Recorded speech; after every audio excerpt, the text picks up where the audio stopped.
ሰላም ጤና ይስጥልኝ ውድ የዩቲዩብ ቻናል ቤተሰቦቼ እንዴት ናችሁ? ሰላም ነው ሁሉ ሰላም። አሁን ደግሞ አንዲት መረጃ ይዤላችሁ መጥቻለሁ። እስከ መጨረሻው አብረን እንቆይ። የቅማንት የማንነትና የራስ አስተዳደር ጥያቄ ከየት ወዴት? የቅማንት የማንነት ጥያቄ በተነሳባቸው አካባቢዎች በተለያዩ ጊዜያት ግጭቶች እየተፈጠሩ የሰው ሕይወት ጠፍቷል፣ ንብረት ወድሟል። ቁጥር ያላቸው ሰዎችም ከመኖሪያ ቤታቸው ሲፈናቀሉ ቆይተዋል። ለመሆኑ የዚህ ሁሉ ምክንያት ምንድነው? የቅማንት የማንነት ጥያቄስ በምን መልኩ ተጠይቆ ምን አይነት ምላሽ ተሰጠው? የቅማንት የማንነት ጥያቄ ከውልደት አሁን እስካለበት ደረጃ ድረስ ጉዞ ምን ይመስላል? የተከታዩ ጥንቅር ይህንን ይዳስሳል። አብረን እንቆይ።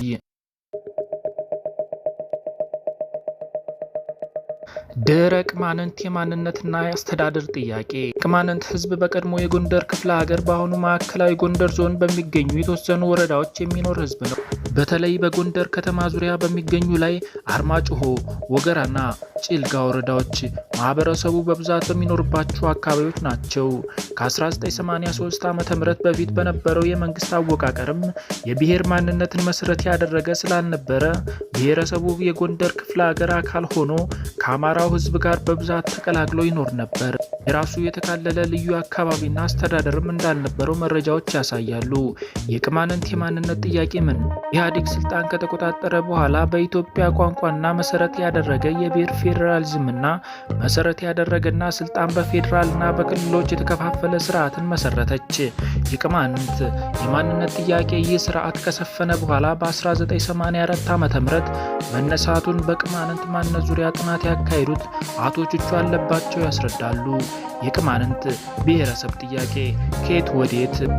ከማንነት ጥያቄ እስከ ራስ አስተዳደር ጥያቄና የፖለቲካ ፓርቲ ምስረታ በሚለው ጽሑፋቸው ጥያቄው በቅማንት ህዝብም ተቀባይነት ያልነበረው ሲሆን ለግለሰቦቹ የተሰጣቸው ምላሽ የያዛችሁት ሀሳብ ከአማራ ወንድሞቻችን ጋር የሚያጋጭ ሀሳብ ነው፣ ስለሆነም አንቀበላችሁም የሚል እንደነበረ ጥናቱ ያሳያል።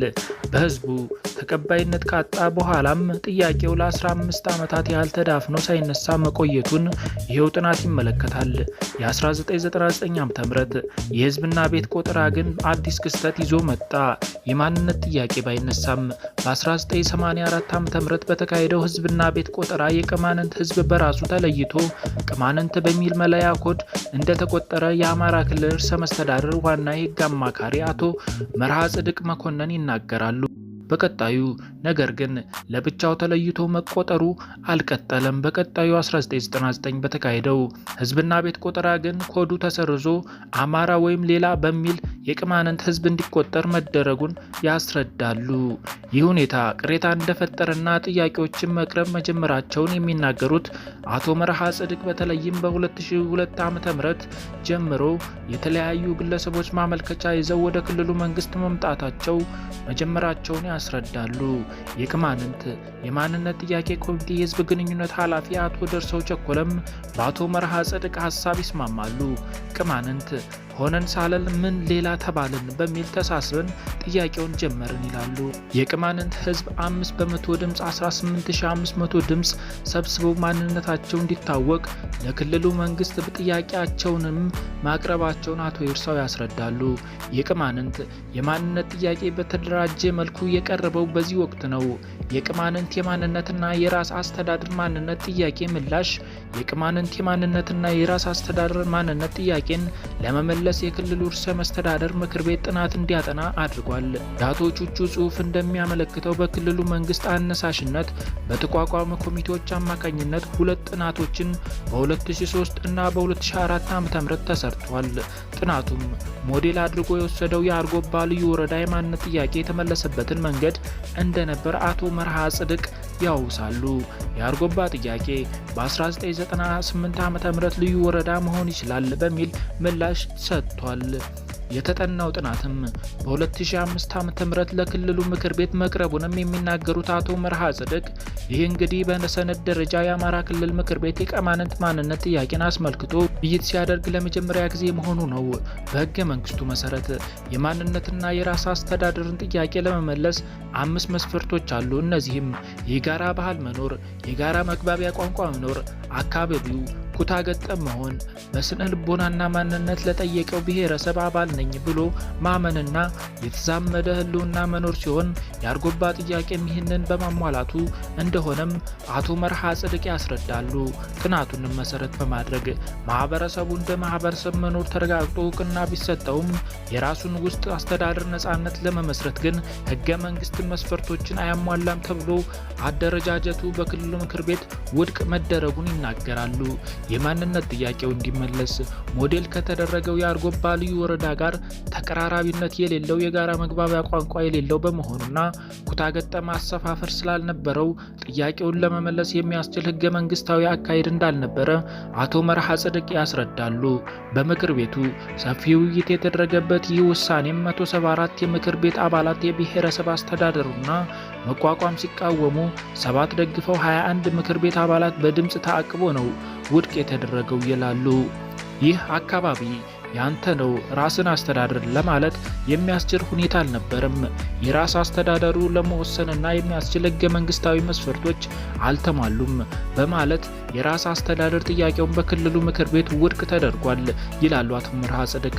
ከአማርኛ ጋር እየተቀላቀለና በተወሰኑ አዛውንቶች ብቻ የሚነገረውን የቅማንት ቋንቋ እንዳይጠፋ የማበልጸግም ጥረት እየተደረገ አቶ መርሃ ጽድቅ ያስረዳሉ።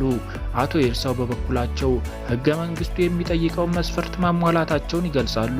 መግባቢያቸው አማርኛ ቋንቋ ቢሆንም የቅማንትኛ ቋንቋ ያልሞተ መሆኑን ወጥ የሆነ የህዝብ አሰፋፈር በስነ ልቦና ቅማንት ነኝ ብሎ የሚያምን ህዝብ መኖሩን ከአማራው ጋር የተቀላቀለ ቢሆንም የራሳቸው ባህል እንዳላቸው ይገልጻሉ።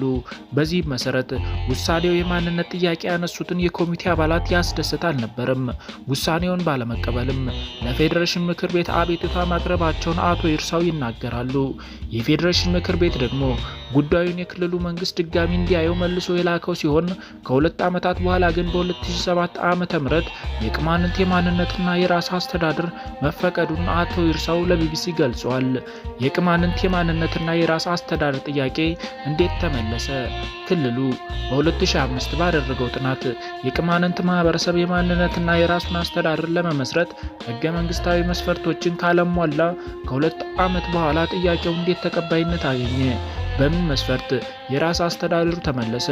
ለአቶ መርሃ ጽድቅ የቀረበ ጥያቄ ነው። እንደ አቶ መርሃ ጽድቅ ከሆነ በተለይ በአካባቢ ግጭቶች እየተበራከቱ ተቋማት እየተዘጉ በመምጣታቸው በ2007 ዓ.ም የክልሉ ርዕሰ መስተዳድር ምክር ቤት ጉዳዩ እንደገና ይታይልኝ በማለቱ ጥናቱ ለሁለተኛ ጊዜ ለክልሉ ምክር ቤት መቅረቡ ይገለጻል።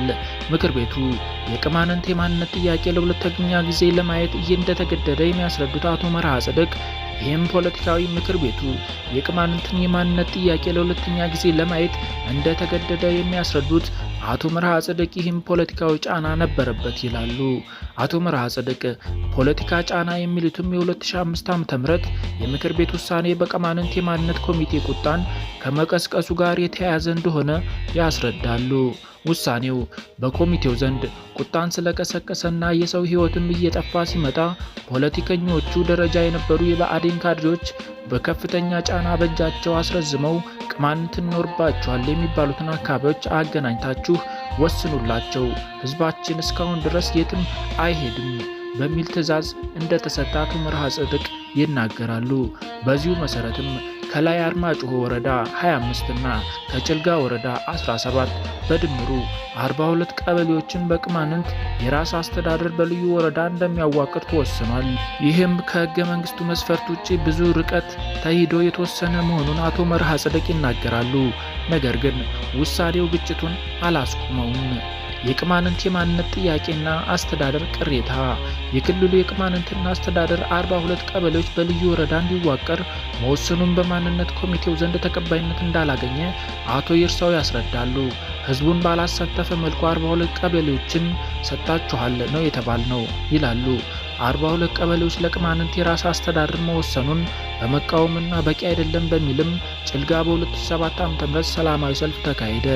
እነዚህ 42 ቀበሌዎች በውይይትና በፖለቲካዊ ውሳኔ የተካለሉ እንጂ ህዝበ ውሳኔ የተካሄደባቸው አልነበሩም ብለውም አቶ ይርሳው ያምናሉ። የአቶ ቹቹ ጽሑፍ እንደሚያስረዳው በወቅቱ በቅማንት ወረዳዎች የመንግስት ስራ ቆሞ ስለነበር ስራ ለማስጀመር እንዲሁም ውሳኔውን ለማስፈጸም የጸጥታ ኃይሎች ወደ ሮቢት በሚንቀሳቀሱበት ወቅት ማውራት ከተባለ አካባቢ ጥቅምት 2008 ዓ.ም ከህዝብ ጋር ግጭት ተደርጎ የሰው ህይወት ማለፉን ነው። ግጭቱም በህዳር 2008 ዓ.ም በሽንፋ አካባቢ ውሳኔውንም ባለመቀበል የማንነት ጥያቄ አቅራቢዎች በድጋሚ ቅሬታቸውን ለፌዴሬሽን ምክር ቤት ቢያቀርቡ መልሱ ተመሳሳይ ነበር። የክልሉ መንግስት በጀመረ ይጨርሰው የሚል እንደሆነ አቶ ይርሳው ይናገራሉ። ለ3 ዓመታት ጉዳዩ በውዝግብ ከቀጠለ በኋላ 2010 ዓ.ም ላይ ጥያቄው እንዴት መፈታት አለበት በሚል ከክልሉ መንግስት ጋር መስማማታቸውን አቶ ይርሳው ይናገራሉ። በዚህም መሰረት ከቅማንት የማንነት ጥያቄና የአማራ ክልል መንግስት የተውጣጣ ጥምር ኮሚቴ ተዘጋጅቶ ጥናት ካካሄደ በኋላ ተጨማሪ 21 ቀበሌዎች ወደ ቅማንት ይካለሉ ተብለው ወደ ቅማንት የራስ አስተዳደር መከለላቸውን ይናገራሉ። በተመሳሳይም እነዚህ ቀበሌዎች ሲካለሉ ህዝበ ውሳኔ ለመካሄዱና እንዲሁ በውይይትና በፖለቲካ ውሳኔ የተካለሉ መሆናቸውንም አቶ መርሃ ጽድቅ እንዲሁም አቶ ይርሳው ያስረዳሉ።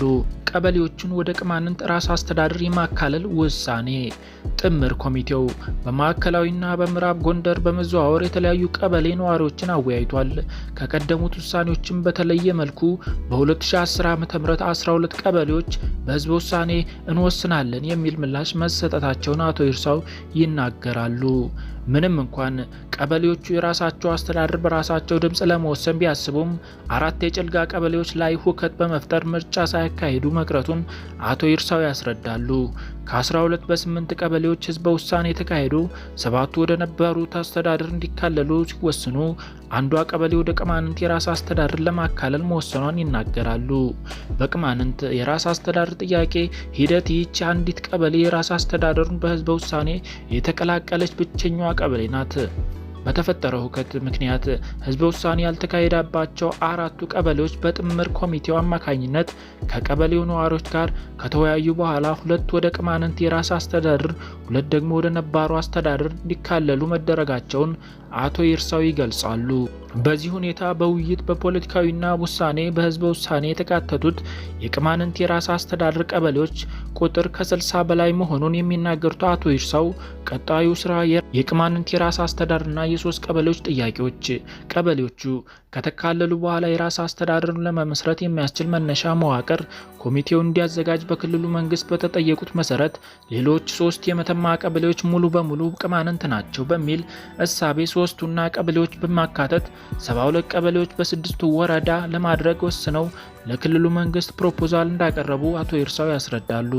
የኮሚቴውን ፕሮፖዛል በ2010 ዓ.ም የተመለከተው የክልሉ ምክር ቤት በከፍተኛ ጫና ውስጥ ሆኖ የማንነት ጥያቄው በ69 ቀበሌዎች እንደዋቀርና ከልዩ ወረዳነት ወደ ብሔረሰብ አስተዳደር እንዲያድግ መወሰኑን አቶ መርሃ ጽድቅ ይናገራሉ። ይሁን እንጂ ኮሚቴው ጥያቄያቸውን ሙሉ በሙሉ ምላሽ እንዳላገኝና በቅማንት አስተዳደር ስር መካተት የሚገባቸው 3 ቀበሌዎች በቅማንት ራስ አስተዳደር ስላልተካተቱ ቀበሌዎች በቅማንት ራስ አስተዳደር ካልተስተካከሉ ውሳኔው እንደማይቀበሉ ይፋ ማድረጉን የአቶ ቹቹ ጽሑፍ ያስረዳል። አቶ ይርሳውም በበኩላቸው በአቶ ቹቹ ጽሑፍ ይስማማሉ። 4ቱን ወረዳ ብንቀበለውም 3 ቀበሌዎች ወደኛ መካተት አለባቸው ብለን ስላሰብን በህግ ሊፈቱ ይገባል ብለን ቅሬታችን ለፌዴሬሽን ምክር ቤት ላክን ይላሉ። የፌዴሬሽን ምክር ቤት ምላሽ ቅሬታው የደረሰው የፌዴሬሽን ምክር ቤትም ጥናት አድርጎ ምላሽ እንደሰጠ የፌዴሬሽን ምክር ቤት የህገ መንግስት ትርጉምና የማንነት ጉዳዮች ቋሚ ኮሚቴ ጸሐፊ አቶ ወርቁ አዳሙ ለቢቢሲ ገልጸዋል። እሳቸው እንደሚሉት 3 ባለሙያዎች ከፌዴሬሽን ምክር ቤት ውስጥ ሰፍረው ተልከው የተነሳው ቅሬታ በአካል ቦታው ድረስ በመጓዝ ጥናት ማካሄዳቸውን ያስረዳሉ። መንግስቱ ጋር ስለማይጣጣሙና ቅሬታ የቀረበባቸው ቀበሌዎች ኩታ ገጠም ስላልሆኑ የክልሉ መንግስት የሰጠው ውሳኔ ትክክል ነው የሚል ምላሽ መስጠታቸውን ይናገራሉ። እንደ ፌዴሬሽን ምክር ቤት አሰራር ደግሞ እንደዚህ አይነት ቅሬታዎች ሲፈጠሩ በተለይ ቀበሌና ከቀበሌ ወረዳና ከወረዳን ዞንን ከዞን ማዋቀር ያለበትን ውሳኔ መስጠት ያለበት ቅሬታ የተነሳበት ክልል ራሱ መሆኑን የሚናገሩት አቶ ወርቁ ቅሬታው አስተዳደራዊ ጉዳይ በመሆኑ መመለስ ያለበት አስተዳደራዊ በመሆኑ መልኩ ነው ይላሉ። አክለውም ዋናው ነገር የማንነት እውቅና መስጠት ነው። ይህም ምላሽ አግኝቷል ያሉት አቶ ወርቁ በክልሉ ውስጥ የሚፈጠርን የአስተዳደር ወሰን በተመለከተ ጉዳዩ ግን አስተዳደራዊ በመሆኑ ክልሉ የራሱ እንዲፈታ ነው ህጉ የሚያዘው ብለዋል።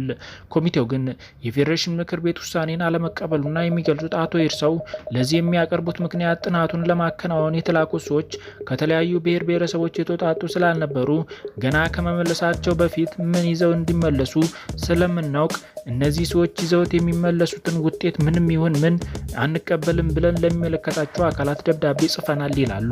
ኮሚቴው ጥናቱን ለማከናወን የተላኩ ግለሰቦች ገለልተኛ አይደሉም የሚል ጥያቄ ቢያነሱም አቶ ወርቁ በበኩላቸው የሚዛናዊነት ጥርጣሬ ካለ ብሔር ብሔረሰብን ቢሆን የተሻለ ሊሆን ይችላል፣ ካልሆነ ግን መታየት ያለባቸው ሰዎች ሳይሆን ይዘውት የሚመጡት መረጃ ነው። ከዚህም አንጻር የመጣው መረጃ መሬት ላይ ያለውን ነባራዊ ሁኔታ በትክክል የሚገልጽ ነው ይላሉ።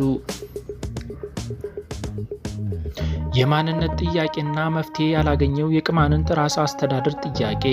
የቅማንት የራስ አስተዳደር ጥያቄ በዋናነት ልማትን ለማፋጠን እንደሆነ የሚናገሩት አቶ ይርሳው ከሌሎች ብሔር ብሔረሰቦች ጋር እኩል ተጠቃሚነት፣ ባህልና እሴትን ለማሳደግ እንዲሁም የራስን አካባቢ ህዝብ ራሱ በሚመርጣቸው ሰዎች እንዲተዳደርና በዚህም ከፍተኛ የልማት ጉዳይ ለማምጣት ነው ይላሉ። የቅማንት የራስ አስተዳደር ጥያቄ ክልሉ ውዝግብ መፍትሄ ሳያገኝ ከዚህ ከቀጠለ በኋላ ጠቅላይ ሚኒስትር አቢይ አህመድ ወደ ስልጣን በመጡ ማግስት ኮሚቴውንና የክልሉ መንግስት ተወካዮች ባካተተ መልኩ ውይይት ተደርጎ ጉዳዩ በሰላማዊ ሁኔታ እንዲፈታ ምክረ ሀሳብ አቅርበዋል። እንደ አቶ ይርሳው ገለጻ ከጠቅላይ ሚኒስትሩ ምክረ ሀሳብ በኋላ ኮሚቴው ነሐሴ 2010 ዓ.ም በጎንደር ስብሰባ ተቀምጧል። ስብሰባ ላይ ያለን በክልሉ የጸጥታ ኃይል የእገታ ሙከራ ተካሂዶብናል። ከዚያም በኋላ ከክልሉ መንግስት ጋር ያለን ግንኙነት ተቋረጠ ይላሉ። ውዝግብ እንዳይቋጭ ምክንያቱ ይህ መሆኑንም ይገልጻሉ። አቶ መርሃ ጽድቅ በዚህ አይስማሙም። እሳቸው እንደሚሉት በተለያዩ የጸጥታ መደፍረስና የነገሮች መበላሸት የጀመሩት ክልሉ በ2005 ባጠናው መሰረት የመጀመሪያውን ትክክለኛ ውሳኔ በመቀልበሱ እንደሆነ አጽንኦት በመስጠት ይናገራሉ። ክልሉ ሰለባ ሆኗል። በተለይ በ2005 ዓ.ም ውሳኔ በኋላ ክልሉ ከሚገባው በላይ ባልተገባ መንገድ ተጠልፏል። በማንም አይደለም ሃይጃክ የተደረገው በራሱ ሰዎች ነው። በተለይ በፌደራል ደረጃ ላይ የነበሩ ትልልቅ የብአዴን ሰዎች የክልሉ ምክር ቤት ወደዚህ ችግር አስገብተውት አካባቢው እንዳይረጋጋ ተደርጓል የሚል ሀሳብም ያነሳሉ። ግጭትና መፈናቀል በማዕከላዊና በምዕራብ ጎንደር በአካባቢው በተለያዩ ጊዜያት ችግሩ እየተነሱ የሰው ህይወት መጥፋቱ፣ ንብረት መውደሙ በስፋት አስታውስቷል። በአካባቢው በተለያዩ ጊዜያት ችግሮች እየተነሱ የሰው ህይወት መጥፋትና ንብረት መውደም በስፋት ተስተውሏል። በተለይ ባለፈው ዓመት የተነሳው ግጭት የክልሉን አጠቃላይ ተፈናቃይ ወደ 90 ሺህ ያሳደገና በግጭቱም ቢያንስ 560 ቤቶች መቃጠላቸውን በወቅቱ የክልሉ መንግስት አስታውቋል። ለተወሰኑ ወራት አንጻራዊ ሰላም ሰፍኖ ቢቆይም ሰሞኑን በተቀሰቀሰው ግጭት ደግሞ ሰዎች ተገድለዋል፣ ንብረት ወድሟል። ንጹሃን ዜጎችን ከተሽከርካሪ አስወርደው ማንነታቸው መሰረት በማድረግ ቢያንስ 6 ሰዎች እንደተገደሉና ይህም በጽንፈኛው ኮሚቴ የሚመራና የሶስተኛ ወገን ጣልቃ ገብነት ያለው መሆኑን የክልሉ መንግስት አስታውቋል። ለዚህ ክስ ምላሽ የሰጡት አቶ ይርሳው እኛ የማንም ተላላኪ አይደለንም፣ እንደዚህም ሆነን ከሆነ የክልሉ መንግስት ምን ይሰራ ነበር በማለት ይጠይቃሉ። ከሰሞኑ የተቀሰቀሰው ግጭት በተመለከተ ደግሞ የቅማንት ህዝብ የትም አልሄደም፣ ሲመጡበት ግን የራሱን ተከላክሏል ያሉት አቶ ይርሳው መኪና ላይ ሰዎችን አስወርዶ በማንነታቸው ምክንያት መግደል ነውር ነው፣ ማን እንደፈጸመው ግን መረጃ የለኝም የሚል ምላሽ ሰጥቷል። አሁን የክልሉ መንግስትና ኮሚቴው አንዱ ሌላው በመክሰስ ላይ ይገኛል።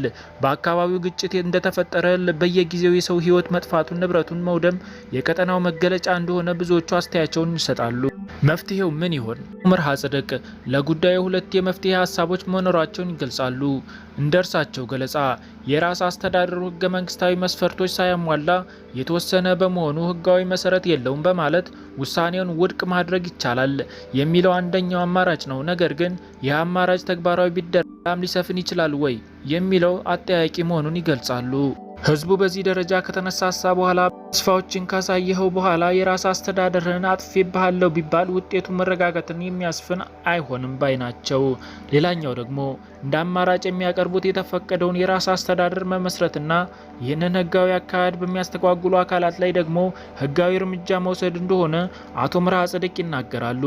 ሂደቱ የራሱ ችግር እንዳለበት ሆኖ 69 ቀበሌዎችን ያቀፈው የራስ አስተዳደር ይደራጃል ያሉት አቶ መርሃ ጽድቅ ይከታተሉኝ የሚባሉት 3 ቀበሌዎች አስፈላጊ ሆኖ ባሉበት በልዩ ቀበሌ ሊደራጁ ይችላሉ ብለዋል። አቶ ይርሳው በበኩላቸው ሂደቱ የራሱ ችግር እንዳለበት ሆኖ 69 ቀበሌዎችን ያቀፈው የራስ አስተዳደር ይደራጃል ያሉት አቶ መርሃ ጽድቅ ይከታተሉኝ የሚባሉት 3 ቀበሌዎች አስፈላጊ ከሆነ ባሉበት በልዩ ቀበሌ ሊደራጅ ይችላል ብለዋል። አቶ ይርሳው በበኩላቸው ሁለቱ የመፍትሄ አማራጮች ያቀርባሉ። አንደኛው የብሔረሰብ አስተዳደር እንዲቋቋምና ነገር ግን ባለፈው የፌዴሬሽን ሰዎች የሰጡት ውሳኔ ተሽሮ ሌላ አካል በተለይ ከደቡብ ብሔር ብሔረሰቦች የተውጣጣ አካል የ3 ቀበሌዎች ጉዳይ እንዲያጠና ጠይቋል። ሁለተኛው ደግሞ ብሔረሰብ አስተዳደር ሲመሰረት ምንም አይነት ጣልቃ ገብነት አያስፈልግም። ምክንያቱም አሁን ባለው ሁኔታ ከኮሚቴው ጋር የነበሩ ነገር ግን አሁን አብረውን ያልሆኑ ሰዎች እንዲሳተፉ እየተደረገ ስለሆነ ነው ይላሉ።